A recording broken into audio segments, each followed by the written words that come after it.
नमस्कार साथियों, आज हम लोग प्रैक्टिस शीट को बनाएंगे। हम लोग प्रकाश के अपवर्तन से संबंधित जितने भी क्वेश्चन है ऑब्जेक्टिव में सारे क्वेश्चन को बनाएंगे। और हमने पिछला वीडियो में 4-5 गो न्यूमेरिकल यानी कि अवतल लेंस से संबंधित न्यूमेरिकल को छोड़ दिया था, तो हम क्या किए हैं कि इसी में घुसा दिए हैं। तो उम्मीद करते हैं कि आप पिछला वीडियो देखे होंगे। आप पिछला वीडियो देखिएगा तभी आपसे ये बनेगा, अन्यथा नहीं बनेगा। हम आपको बार बार कह रहे हैं, रिक्वेस्ट करके बोल रहे हैं, एक बार जाके आप पिछला वीडियो देखिए। यानी कि जितना भी थ्योरी वाला पार्ट है, प्रकाश का अपवर्तन से संबंधित जितने भी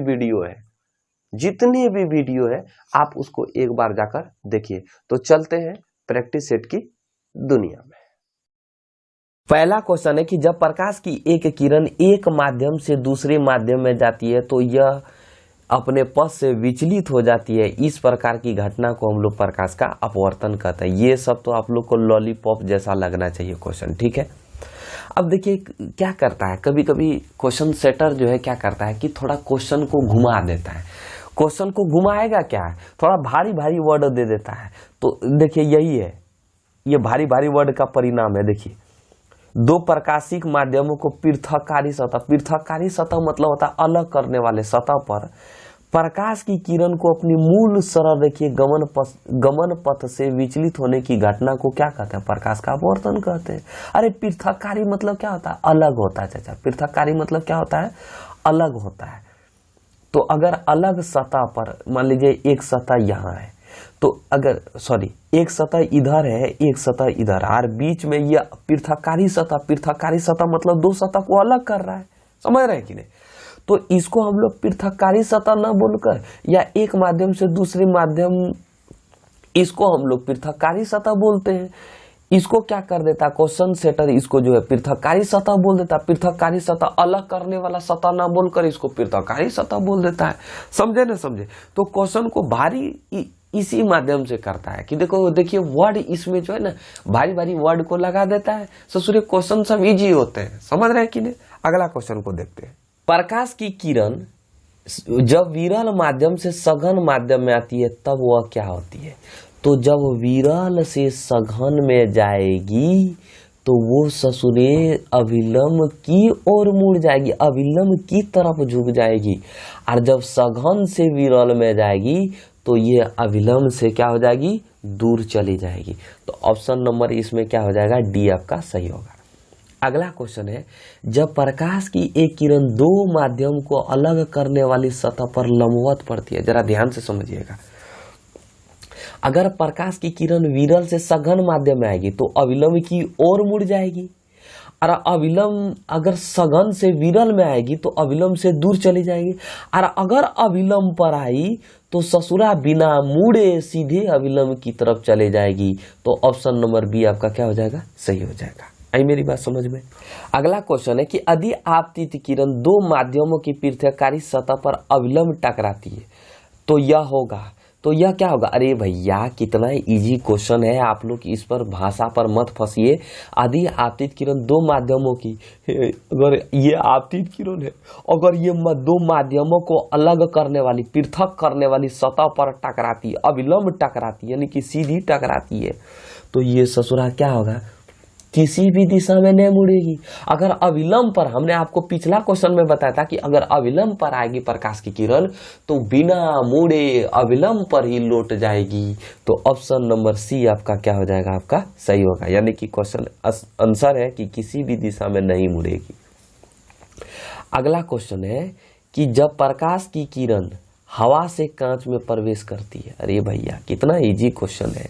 जब प्रकाश की किरण हवा से कांच में प्रवेश करती है तो वो अविलंब से दूर होगी या निकट होगी या समांतर होगी। तो भैया हवा क्या है, विरल माध्यम, कांच है सघन माध्यम, तो विरल से सघन में आएगी तो अविलंब के निकट आ जाएगी। ऑप्शन नंबर बी होगा आपका सही होगा, ठीक है। अगला क्वेश्चन है कि जब प्रकाश एक माध्यम से दूसरे माध्यम में जाता है तो अपवर्तन होता है। तो समझिएगा, तो प्रकाश के चाल में परिवर्तन होता है। प्रकाश के चाल में परिवर्तन नहीं होने के कारण, प्रकाश के रंग में परिवर्तन नहीं होने के कारण, नहीं बाबा, तो प्रकाश के चाल में परिवर्तन होता है। अगर प्रकाश विरल से सघन में आ रही है, प्रकाश अगर विरल से किस में आ रही है, सघन में आ रही है, तो प्रकाश के किस में परिवर्तन होगा, तो चाचा चाल में परिवर्तन होगा। किस में परिवर्तन होगा, तो चाल में परिवर्तन होगा। ऑप्शन नंबर ए आपका क्या हो जाएगा, सही हो जाएगा।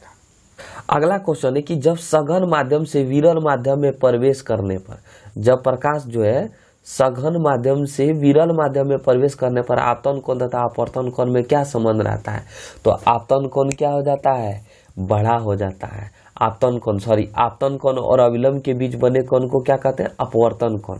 तो अपवर्तन कोण क्या हो जाएगा, बड़ा हो जाएगा। कैसे बड़ा होगा, तो देखिए ये सघन माध्यम है, ये सघन माध्यम, ये अविलंब है। तो जब सघन माध्यम से विरल माध्यम में आएगा तो प्रकाश की किरण किधर होगी, मतलब प्रकाश का जो आपतित किरण है वो अविलंब से दूर होगा। तो जब अविलंब से दूर होगा तो हेज-गुर जो कोण बनता है उसको अपवर्तन कोण कहते हैं। तो अपवर्तन कोण बड़ा होगा, जितना दूर होगा, यहाँ इधर जाएगा तो इधर जाएगा तो दूर होगा, यहाँ का जो अपवर्तन कोण बड़ा होगा। अगर नजदीक रहेगा, अगर सघन से, अगर विरल से सघन में जाता तो अविलंब की दूर आता, या सॉरी अविलंब के नजदीक आता, तो नजदीक आता तो अपवर्तन कोण क्या होता, छोटा होता। तो इसमें ऑप्शन नंबर आपका सी क्या हो जाएगा, आपका सही हो जाएगा। पानी से भरी बाल्टी की गहराई कम मालूम पड़ने का कारण क्या है, प्रकाश का अपवर्तन। हमने आपको बता दिया, ये भी बताया था कि पानी में रखा सिक्का मुड़ी हुई प्रतीत होना किसके कारण होता है, प्रकाश के अपवर्तन के कारण होता है, हमने आपको बताया है। तालाब का जल कम गहरा दिखाई देने के क्या कारण है, तो इसका अपवर्तन कारण है, आप जानते हैं। प्रकाशीय माध्यम कितने प्रकार के होते हैं, तो 2 माध्यम होते हैं, एक विरल होते हैं, एक सघन होते हैं। जब प्रकाश की किरण हवा से कांच के प्रिज्म की अपवर्तक सतह से होकर प्रवेश करते हुए दूसरे अपवर्तक सतह से बाहर निकलती तो वह मुड़ जाती है। अरे प्रिज्म क्या होता है, देखिए प्रिज्म क्या करता है, प्रकाश को अलग करता है, प्रकाश को तोड़ देता है, प्रकाश को कई रंगों में विभक्त कर देता है प्रिज्म। समझे ना, समझे। तो अगर प्रकाश जो है, अगर मान लीजिए प्रकाश की किरण जो है हवा से प्रिज्म में जा रहा है, तो हवा से प्रिज्म में जा रहा है तो हवा क्या हो गया, यहाँ विरल माध्यम हो गया। और इस सूर्य प्रिज्म में क्या हो गया,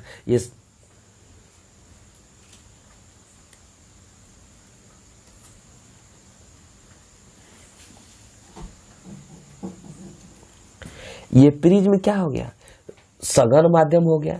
तो जब विरल से सघन में जाएगा तो अपवर्तक सतह से होकर प्रवेश करती हुई दूसरी अपवर्तक सतह से बाहर निकलती है तो वह मुड़ जाती है। तो किधर मुड़ेगी, सघन माध्यम तो किधर मुड़ेगी, प्रिज्म के आधार की ओर मुड़ेगी या प्रिज्म के शीर्ष की ओर मुड़ेगी, या किरण के मुड़ने का कोई नियम नहीं है। तो प्रिज्म के आधार यानी कि अरे वो अविलंब की तरफ मुड़ेगी ना, समझ रहे। तो वही बोला है कि इसमें अविलंब ना बोलकर उसमें प्रिज्म के आधार बोला है। प्रकाश के अपवर्तन के कितने नियम हम बताने वाला नहीं है इसका, ठीक है, आप खुद बताइएगा। अगला क्वेश्चन कि यदि प्रकाश की किरण कांच के आयताकार स्लैब से होकर गुजरती है तो निर्गत कोण, तो निर्गत किरण क्या हो जाता है, आपतित किरण से अधिक कोण बनाती है। क्या बनाती है, आपतित कोण से अधिक कोण। अधिक कोण मतलब जिस कोण का मान 90 डिग्री से अधिक हो और 180 डिग्री से कम हो, से अधिक कोण कहा जाता है, ठीक है। जल से भरी बीकर की तली थोड़ी उठी हुई प्रतीत होती है, एकदम लॉलीपॉप, अपवर्तन के कारण। अब देखिए अगला क्वेश्चन है कि किसी प्रकाशीय परिघटना के कारण पानी से भरे बर्तन की डूबी हुई छड़, अरे क्या बात है, अपवर्तन के कारण किसी भी छड़ का मुड़ी हुई प्रतीत होना किसके कारण होता है, अपवर्तन के कारण, ठीक है। अगला क्वेश्चन है कि जब एक किरण अपवर्तित होती है, एक किरण क्या होती है, अपवर्तित होती है, तो उसके वेग में परिवर्तन होता है। इस संदर्भ में निम्न में से कौन सा कथन सत्य है। पहला कथन है कि विरल से सघन माध्यम जाने पर वेग बढ़ता है, बिल्कुल नहीं, गलत है। वेग कभी नहीं बढ़ता है, घट जाता है। विरल से सघन माध्यम में जाने पर वेग घटता है, ये बात सही है, वेग घट, वेग मतलब चाल, चाचा चाल, चाल। सघन से विरल माध्यम में जाने पर वेग घटता है, बिल्कुल। वेग परिवर्तन माध्यम की प्रकृति पर निर्भर, ये तीनों कथन गलत है। ये आपका ऑप्शन नंबर बी क्या हो जाएगा, आपका सही हो जाएगा, ठीक है। यानी कि विरल से सघन माध्यम में जाने पर वेग घटता है, यानी कि चाल घटता है, ठीक है। तारे के टिमटिमाने का क्या कारण है? तो अपवर्तन के कारण, वायुमंडलीय अपवर्तन। ये तारे का टिमटिमाना जो है वायुमंडल का रीजन है, मतलब वायुमंडल से संबंधित चीज है, इसलिए यहाँ वायुमंडलीय अपवर्तन है। इसको आगे फिर हम पढ़ाएंगे, थोड़ा इसमें दे दिए हैं, छिटक के आ गया है, अभी मानव नेत्र वाला हम पढ़ाएंगे। किसी माध्यम का अपवर्तनांक का मान होता है ये क्वेश्चन तो आपसे बनेगा sin i बटे sin r। वायु का निरपेक्ष अपवर्तनांक होता है चचा, ये सब क्वेश्चन नहीं बनेगा तो क्या बताएं, एक से अधिक होता है। अब अगला क्वेश्चन है कि प्रकाश के एक माध्यम से जिसका अपवर्तनांक n1 है, ठीक है, और दूसरे माध्यम का जिसका अपवर्तनांक n2 है, यदि आपतन का कोण I है और अपवर्तन का कोण R है, तो बोलता है कि sin I बटे sin R क्या होगा? तो sin I बटे sin R क्या हो जाएगा? n2 बटे n1 होगा। देखिए बहुत बुक में n1 बटे n2 दिया नहीं होगा, आप न्यूमेरिकल्स को याद कीजिए। हमने बताया था ना कि अगर अपवर्तनांक दिया रहे तो अपवर्तनांक जो दिया रहे उसको पहले, बाद वाला पहले लिखना है और पहले वाला बाद लिखना है। तो बाद वाला अपवर्तनांक n2 है, इसको पहले लिखेंगे तो n2 बटे n1, और ये जो है दूसरा अपवर्तनांक यानी कि पहल का अपवर्तनांक है n1, तो इसको n1 को लास्ट में लिखना और n2 को पहले लिखना, ठीक है, कोई दिक्कत? अगला क्वेश्चन है कि किसी माध्यम का निरपेक्ष अपवर्तनांक होता है। कितना इजी क्वेश्चन है कि निर्वात में प्रकाश की चाल तथा माध्यम में प्रकाश के निरपेक्ष अपवर्तनांक का परिभाषा क्या होता है? माध्यम में प्रकाश की चाल तथा माध्यम के निरपेक्ष अपवर्तनांक का परिभाषा क्या होता है? तो हमने बताया था कि निर्वात में प्रकाश की चाल तथा माध्यम में प्रकाश की चाल के अनुपात को निरपेक्ष अपवर्तनांक कहते हैं। तो ऑप्शन नंबर ए आपका क्या हो जाएगा? ऑप्शन नंबर ए आपका सही हो जाएगा, ठीक है। हमने बताया था आपको कि यदि आपतन कोण I और निर्गत कोण E हो, तो हम बताए थे कि आपतन कोण बराबर होता है निर्गत कोण, I बराबर E होता है, ठीक है। अगला क्वेश्चन है कि किसी माध्यम में प्रकाश की चाल 2 गुना 10 पर पावर 8 मीटर पर सेकेंड है, तो बोलता है कि माध्यम का अपवर्तनांक ज्ञात करें। एकदम बहुत इजी है भैया। माध्यम का अपवर्तनांक बराबर फॉर्मूला क्या होता था? निर्वात में प्रकाश की चाल, तो निर्वात में प्रकाश की चाल 3 गुना 10 पर पावर 8 मीटर पर सेकेंड, और माध्यम में प्रकाश की चाल, तो माध्यम में प्रकाश की चाल कितना है? 2 गुना 10 पर पावर 8 मीटर पर सेकेंड है। ये खत्म, 10 पर पावर 8, 10 पर पावर 8 भी खत्म, ये 3/2 बचा, तो 3/2 को भागा देंगे तो कितना होगा? 1.5 होगा। कितना होगा? 1.5। ऑप्शन नंबर बी आपका क्या हो जाएगा? सही हो जाएगा। कोई दिक्कत आपको समझ में आया? यदि आपतन कोण 60 डिग्री हो तो अपवर्तन कोण जो है 45 डिग्री हो, तो बोला अपवर्तनांक, तो अपवर्तनांक बराबर फॉर्मूला होता है कोण वाला क्या होता है? sin I बटे sin R। अब I के जगह पर कितना लगाएंगे? sin 60 डिग्री, और sin R के जगह पर कितना लगाएंगे? sin 45 degree. तो sin 60 डिग्री का मान कितना होता है? √3/2, और 45 डिग्री का मान कितना होता है? 1/√2। तो अब इसको अब देखिए ध्यान से समझिएगा, इसको अगर थोड़ा सा इधर उधर फिसला दिमाग तो आपका क्वेश्चन फिसल जाएगा। तो √3/2 और 1/√2, इसको भाग दीजिए तो √3/2 और गुना कीजिएगा तो √2/1 हो जाएगा। अब यहाँ कंफ्यूज ये हो जाइएगा कि ससुरा कौन आंसर होगा। तो देखिए इसको हम लोग यहाँ करेंगे तो हम 2 को लिख सकते हैं √3 गुना √2, ऊपर वाला √3 गुना √2, और √2 को लिख सकते हैं हम लोग √2 गुना √2। क्यों? क्योंकि 2 गुना 2 4 लिखेंगे, 4 का वर्गमूल क्या हो जाएगा? 2 हो जाएगा। तो ये कट गया, तो क्या बचा? √3/√2। तो इसको लिख सकते हैं √3/2, इसे √3/2 लिख सकते हैं। तो ऑप्शन नंबर आपका डी क्या हो जाएगा आपका चाचा? ऑप्शन नंबर डी आपका सही हो जाएगा, ठीक है। इसमें कंफ्यूज नहीं होना है।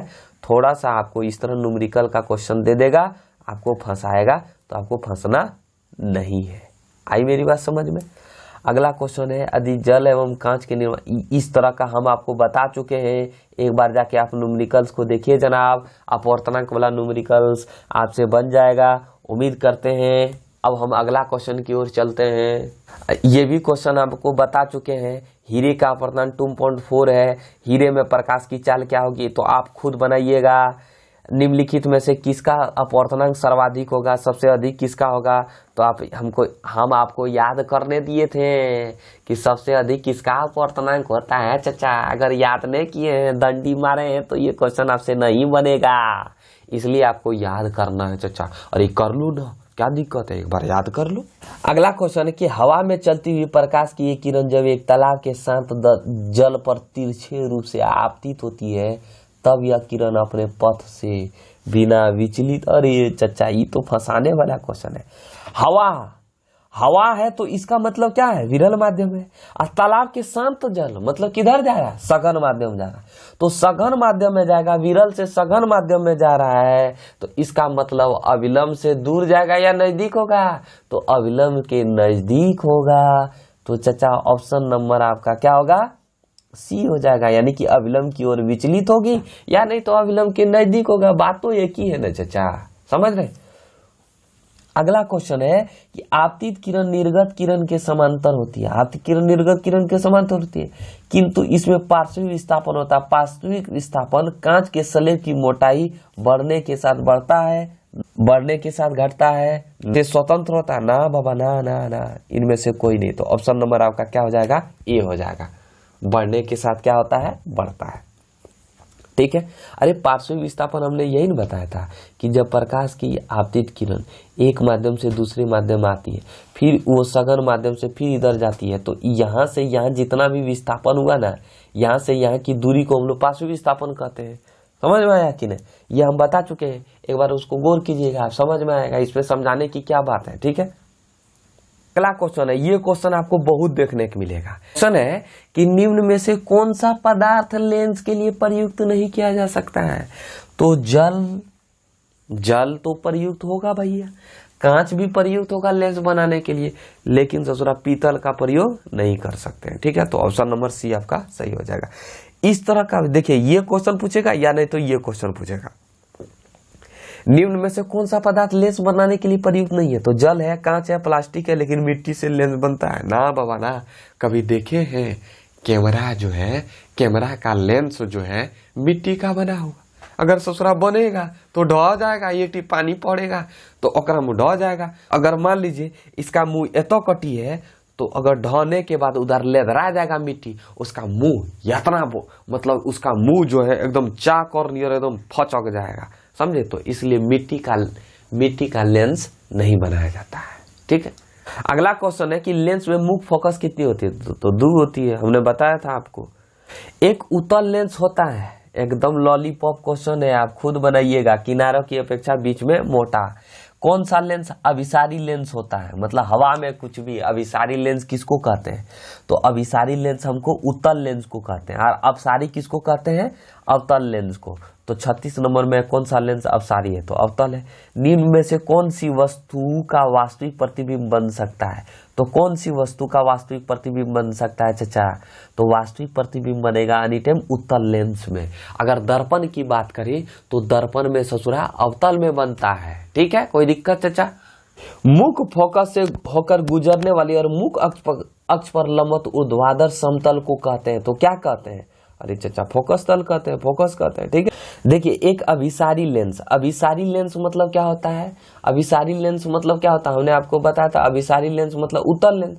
तो एक उत्तल लेंस क्या होता है कि वो दोनों प्रकार का प्रतिबिंब बनाता है, कभी आभासी बनाता है और कभी वास्तविक बनाता है। ठीक है, तो ऑप्शन नंबर सी आपका सही हो जाएगा। लेंस का प्रकाश केंद्र क्या होता है, तो लेंस का प्रकाश केंद्र क्या होता है, लेंस के ये आपका उत्तल लेंस हुआ, तो इस जगह पर आपका प्रकाशिक केंद्र होता है। तो लेंस के अंदर, बाहर या उसकी सतह पर भी हो सकता है लेंस का प्रकाशिक केंद्र। ठीक है, फोकस दूरी धनात्मक किस में होता है, तो किस लेंस में फोकस दूरी धनात्मक होता है, उत्तल लेंस पे। ऋणात्मक किस में होता है, अवतल लेंस में। ठीक है, किस लेंस के द्वारा सिर्फ काल्पनिक प्रतिबिंब बनता है, तो अवतल लेंस के द्वारा। ठीक है, किस बीम का वास्तविक प्रतिबिंब समान आकार का प्राप्त करने हैं, तो बीम को उत्तल लेंस के सामने कहाँ रखें। तो हमने आपको बताया था, इसका क्या बताया था, किरण आरेख बताया था, याद कीजिए। अगर वक्रता केंद्र पर रखेंगे तो वो क्या होगा, वस्तु, यानी कि वस्तु का जो प्रतिबिंब होगा वस्तु के बराबर बनेगा। अब अगला क्वेश्चन है कि पानी में हवा का बुलबुला वैसे ही काम करेगा जैसे करता है अवतल लेंस। ये चीज बता चुके हैं आपको चचा।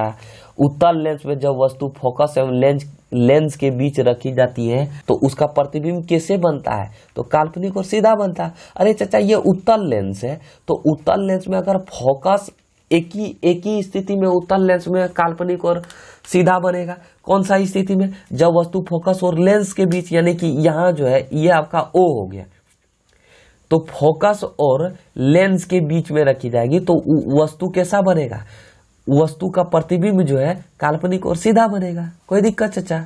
लेंस के भीतर उसके मुख्य अक्ष पर स्थित एक नियत बिंदु से होकर आपतित प्रकाश किरण लेंस से बाहर बिना विचलित हुए निकलती है। इस बिंदु को क्या कहते हैं? प्रकाशीय केंद्र कहते हैं। अरे चचा, लेंस के भीतर है तो प्रकाशीय केंद्र कहाँ रहता है? लेंस के भीतर में रहता है। ये है आपका प्रकाशीय केंद्र। मुख्य अक्ष पर स्थित एक नियत बिंदु से होकर आपतित प्रकाश किरण लेंस से बाहर बिना विचलित हुए निकलती है। इस बिंदु को ससुरे हम लोग क्या बोलते हैं? प्रकाशीय केंद्र कहते हैं। इसे हम लोग ओ से दर्शाते हैं। कोई दिक्कत? आप समझ पा रहे होंगे, हमने आपको बताया है पिछला वीडियो में। मुख्य अक्ष के समांतर और निकटतर आने वाला किरण पुंज लेंस से होकर गुजरने के बाद मुख्य अक्ष पर स्थित जिस बिंदु पर वास्तव में केंद्रित होता है या जिस बिंदु पर अपसारित हुआ प्रतीत होता है उसे कहते हैं, क्या कहते हैं? तो उस ससुरे को हम लोग फोकस कहते हैं। ठीक है। अरे कोई भी वस्तु का प्रतिबिंब कहाँ बनता है? फोकस पर। अगर वस्तु से दो किरण आएगी और वो किरण कहाँ आकर मिलती है? तो वो किरण आकर फोकस पर मिलेगी। तो फोकस पर मिलेगी तो यानी कि वस्तु का प्रतिबिंब कहाँ बनेगा? जहां मिलेगा तो वहीं बनेगा चाचा। तो वो मिलता कहाँ है? फोकस पर मिलता है। कोई दिक्कत चाचा? यदि लेंस का आधा भाग काले कपड़े में लपेट दिया जाए तो लेंस द्वारा बने बिंब पर क्या प्रभाव होगा? क्या प्रभाव होगा? प्रतिबिंब की तीव्रता कम हो जाएगी, धुंधल जैसा बनेगा। ठीक है। यदि किसी वस्तु को उत्तल लेंस के फोकस तथा फोकस दूरी के दोगुनी दूरी के बीच रखा जाए तो उसका प्रतिबिंब बनेगा। हमने आपको किरण आरेख में बताया है कि अगर किसी भी वस्तु का उत्तल लेंस, ये है उत्तल लेंस, ठीक है, ये फोकस है और फोकस दूरी की दुगनी यहाँ रखे यानी कि F1 पर रखे, 2F1 या इधर 2F2 रहता था, अगर इस पर रखे तो उसका प्रतिबिंब कैसा बनेगा? तो उसका प्रतिबिंब बनेगा, जब भी बनेगा तो वास्तविक बनेगा, उल्टा बनेगा और बड़ा बनेगा। समझ में आया? उत्तल लेंस से आवर्धित वास्तविक प्रतिबिंब बनेगा जब वस्तु रखी गई हो। तो कहाँ रखी गई हो? फोकस दूरी और दोगुनी फोकस दूरी के बीच यानी कि 2F1 और F1 के बीच। उत्तल लेंस के फोकस के भीतर वस्तु रखी गई हो तो प्रतिबिंब किधर बनेगा? ये सब आपका किसका क्वेश्चन है पता है?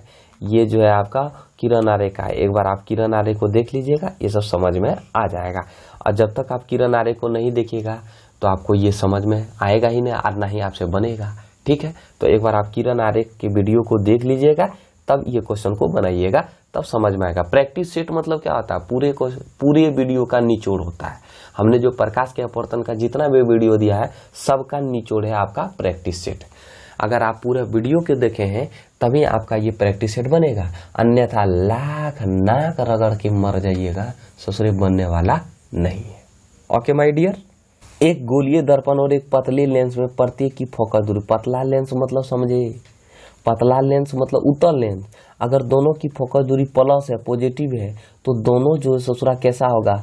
उत्तल होगा। यानी कि अगर दर्पण की बात करें तो अगर फोकस दूरी प्लस है तो दर्पण में कैसा होगा चाचा? तो दर्पण कैसा होगा चाचा? तो दर्पण उत्तल होगा। अगर लेंस की बात करें तो लेंस भी कैसा होगा? उत्तल होगा, क्योंकि लेंस उत्तल लेंस का फोकस दूरी क्या होता है? प्लस होता है। ये फिर उल्टा है, गोलीय दर्पण में अगर माइनस फोकस दूरी रहे तो वो अवतल होगा। ठीक है। तो ऑप्शन नंबर इसमें ए सही हो जाएगा, इसमें भी ऑप्शन नंबर ए ही सही होगा। ठीक है। शब्दकोश के छोटे अक्षरों को पढ़ने के लिए किस लेंस का उपयोग करना पसंद करेंगे? ये कई बार क्वेश्चन पूछ चुका है। अब जरा ध्यान से समझिएगा। एगो होता है P बराबर 1/f। अरे फोकस दूरी हमने बताया कि फोकस दूरी के व्युत्क्रम को लेंस क्षमता कहते हैं। तो देखिए, यानी कि जितना अधिक लेंस क्षमता होगा फोकस दूरी उतने कम होगा, और फोकस दूरी जितना अधिक होगा लेंस उतना कम होगा। मतलब इसमें क्या है? इनवर्सली संबंध है। किससे? फोकस दूरी से। तो देखिए, यानी कि फोकस दूरी जितना ही कम होगा उतना लेंस की क्षमता अधिक होगी। तो एक बात बताओ यार, 50 सेंटीमीटर अधिक है या 5 सेंटीमीटर अधिक है? तो यहां देखिए, उत्तल लेंस किसी भी चीज को क्या कर देता है? उत्तल लेंस किसी भी चीज को क्या करता है? जूम कर देता है। तो उत्तल लेंस किसी भी चीज को जूम कर देता है, यानी कि छोटे अक्षर को, शब्दकोश के छोटे अक्षरों को पढ़ने के लिए किस लेंस की जरूरत है? उत्तल लेंस। और वो भी कैसा? कम फोकस दूरी वाला। तो यहां देखिए, सबसे पहले अवतल लेंस तो होगा ही नहीं चाचा। क्यों? क्योंकि अवतल लेंस किसी भी चीज को जूम नहीं करता बल्कि दूर की चीज को दिखाई देता है। ठीक है, तो इसमें लगेगा उत्तल लेंस। तो उत्तल लेंस में कौन? तो कम फोकस दूरी वाला। तो कम फोकस दूरी वाला कौन है? 5 सेंटीमीटर। और एगो 50 सेंटीमीटर का उत्तल लेंस है, तो इसमें कौन लगेगा? 5 सेंटीमीटर। ऑप्शन नंबर डी आपका क्या हो जाएगा? सही होगा। लेंस की क्षमता का एसआई मात्रा क्या होता है? तो लेंस की क्षमता के यानी कि P बराबर 1/f होता है। और एफ को मीटर लिख सकते हैं। मीटर लिख सकते हैं कि नहीं चाचा बताओ? अगर मीटर ऊपर में आ जाएगा तो क्या होगा? मीटर में -1 हो जाएगा, तो -1 लिख सकते हैं। मीटर पर पावर -1, इसी को हम लोग क्या बोलते हैं? डायोप्टर बोलते हैं। ठीक है, लेंस की क्षमता का एसआई मात्रा क्या बोलते हैं? डायोप्टर भी लिख सकते हैं। कोई दिक्कत चाचा? किसी को दिक्कत नहीं होना चाहिए। अगला क्वेश्चन है कि 1 मीटर फोकस दूरी वाले उत्तल लेंस की क्षमता होगी तो कितनी होगी? एकदम आप आराम से बना लीजिएगा। ये न्यूमेरिकल्स क्वेश्चन है, ये भी आपका न्यूमेरिकल्स है, ये भी आपका न्यूमेरिकल्स है। कोई दिक्कत चाचा? आपसे बनेगा, मैं आपसे वादा करता हूँ। पानी में डूबे एक उत्तल लेंस की फोकस दूरी हवा में इसकी फोकस दूरी की अपेक्षा क्या होगी? अरे चाचा ध्यान, इसमें जो है क्वेश्चन में क्या किया है? एक पानी में डूबा है मतलब सघन माध्यम है, हवा में है इसका मतलब विरल माध्यम है। तो इसमें क्या होगा? ये क्वेश्चन आपका जो है लेंस क्षमता से है, आपसे बनेगा। ये भी लेंस क्षमता से, ये भी आपका लेंस क्षमता से एकदम बेहतरीन ढंग से बनेगा, उम्मीद करते हैं। अब देखिए अगला क्वेश्चन है कि जब एक उत्तल लेंस से 18 सेंटीमीटर की दूरी पर वस्तु को रखा जाता तब उसका आभासी प्रतिबिंब प्राप्त होता है। लेंस की फोकस दूरी अवश्य होगी। तो लेंस की फोकस दूरी कितनी होगी? 18 सेंटीमीटर से अधिक होगी। काल्पनिक प्रतिबिंब है, तो काल्पनिक प्रतिबिंब किस में बनता है? तो अवतल लेंस में बनता है। तो अवतल लेंस में अगर काल्पनिक प्रतिबिंब बनता है तो इसमें क्या होगा कि अब देखिए यहाँ क्वेश्चन बोला है कि ये जो है क्वेश्चन जो है न्यूमेरिकल्स की तरफ है। तो 18 सेंटीमीटर से दूरी पर एक वस्तु को रखा जाता था, उसका आभासी प्रतिबिंब प्राप्त होता है। लेंस की फोकस दूरी क्या होगी? यानी कि लेंस का फोकस दूरी 18 सेंटीमीटर से अधिक होगा, तभी ना उसका काल्पनिक प्रतिबिंब बनेगा चाचा। और किसी भी उत्तल लेंस की फोकस दूरी क्या होती है? पॉजिटिव होती है। लेंस द्वारा उत्पन्न आवर्धन का एसआई मात्रक विहीन होता है, V/U। इसका कोई मात्रक अपना नहीं होता है। आवर्धन का एसआई मात्रक होता है तो क्या होता है? कुछ नहीं होता। ऑप्शन नंबर डी यानी कि नन, इनमें से कोई नहीं। आवर्धन, अवतल लेंस का आवर्धन होता है, क्या होता है? V/U।